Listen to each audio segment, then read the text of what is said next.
Let's talk about the early warning signs of colon cancer you absolutely do not want to ignore. So, when I give you these 6 warning signs, just realize these are indicators. They're not meant to diagnose you. Indicators are symptoms that there is a situation, but it doesn't tell you what it is unless you look at all the information.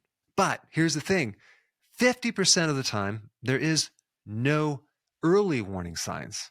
So it is important not to ignore these signs, but to understand them and pay attention to them. Now, I do want to mention polyps, the little mini tumors that can grow in your colon. And a lot of times people think that if you have polyps, that means you have cancer. No, it could be a benign little tiny tumor that does not grow, does not turn into cancer. In fact, 80% of the time, there's only a very, very tiny risk between 0% to 2% risk of getting a cancer. There are various risk factors that people talk about, like smoking and drinking and junk food and obesity and H. pylori. And that's a microbe that tends to live in the stomach, but it can travel different places. And then there's this topic of red meat or processed meat that you may have heard of. They always tend to talk about that. There was a group that concluded that it's a probable carcinogen, okay? But the data and the evidence is pretty weak, especially since this new report came out in JAMA, which was a bigger evaluation of the data on red meat and processed meat. And they found out if you actually include carbohydrates into the equation, there's no association between red meat or even processed meat and cancer. And I'm going to put that link down below. I hope you read it because there's been this massive push to make meat the villain when in fact that may not be true. There's a huge difference between different types of red meat, right? You have grass fed, grass finished meat versus grain fed meat.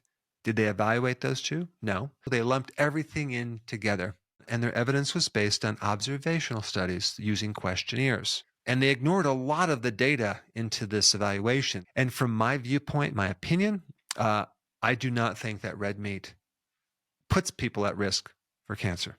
Now, what about genetics? Well, yeah, there's a genetic component, but it's only 5%. Epigenetics, your lifestyle, are senior.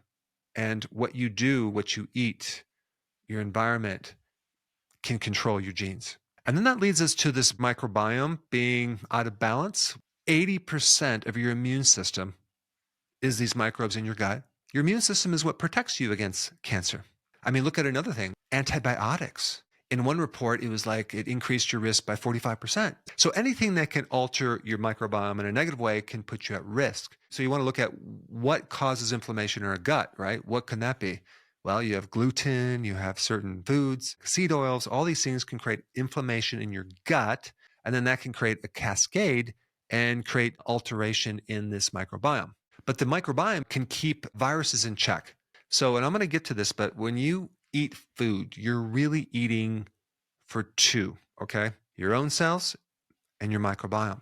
Okay, so what are the early warning signs that could potentially indicate colon cancer? Number one, blood in the stool.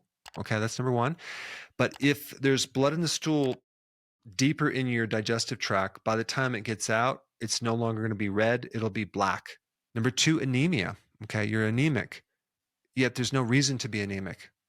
That could be a potential indicator. Number three, the shape of the stool is thinner because there's obviously some cancer obstructing the colon, altering the shape of your stool. Number four, you have constipation that seems to be getting worse. Why would that be? Because there's an obstruction in your colon. Number five, abdominal pain. Why would you have that? Well, because there's a certain mass that's growing in your colon and it's pushing on nerve endings. Number six, a sudden cause of weight loss or a loss of appetite. So again, these 6 indicators or clues are just indicators. That doesn't mean you have a problem, and you don't want to treat them as a problem. You want to find out what's behind the problem. The doctor comes in with authority and says, you have this period of time to live.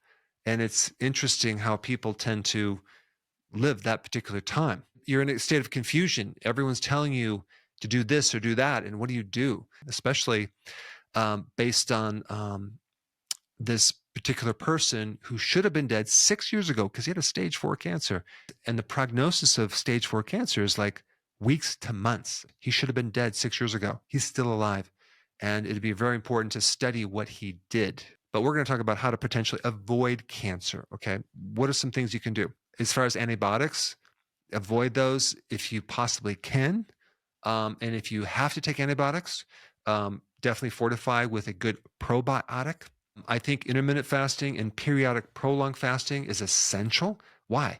Because it's going to clear out the colon. You allow your colon to have a chance to regenerate, heal, and not be so stressed 24/7. I think the cruciferous vegetables would be something to look at and consume, not every day, but maybe a few times a week. That would be like kale, broccoli, Brussels sprouts, cabbage. Now, if I eat broccoli, it tears my gut up. So any of these cruciferous vegetables that you eat that you bloat, don't eat them. I can do cabbage and arugula very easily. And then when you ferment it, you get all this probiotic. Now, remember when I talked about inactivity? Well, activity as an exercise is probably one of the most potent things you can do to avoid cancer. Why? Because you're strengthening your mitochondria. And all cancer originates from a dysfunctional mitochondria. So by exercising, you actually generate more mitochondria and you actually strengthen the mitochondria.